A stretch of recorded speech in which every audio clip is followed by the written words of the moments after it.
भैया बहनी आप लोग कैसे हैं ज़रा बता दीजिएगा। आप लोग देखिए हम भी बहुत अच्छे हैं। आप लोग कैसे हैं ज़रूर एक आज सुना रहे हैं। आप लोग का गाड़ी बताइएगा कैसा लगा। आप लोग ज़रूर बताना कि कैसा लगा हमारा गाड़ी। आप लोग बताएंगे कहाँ गलत है कहाँ सही है तो हम अपना सुधार कर लेंगे, ज़रूर करेंगे।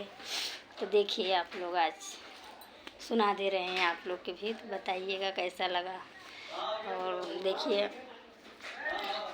बाबू भैया सब लोग देख लीजिएगा। देखने के बाद तो उसके बाद जब बताइएगा कि हमारा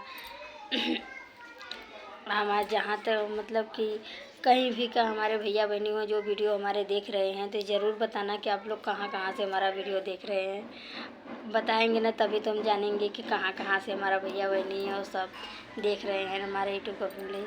चलिए अच्छा आप लोग को सुना देते हैं।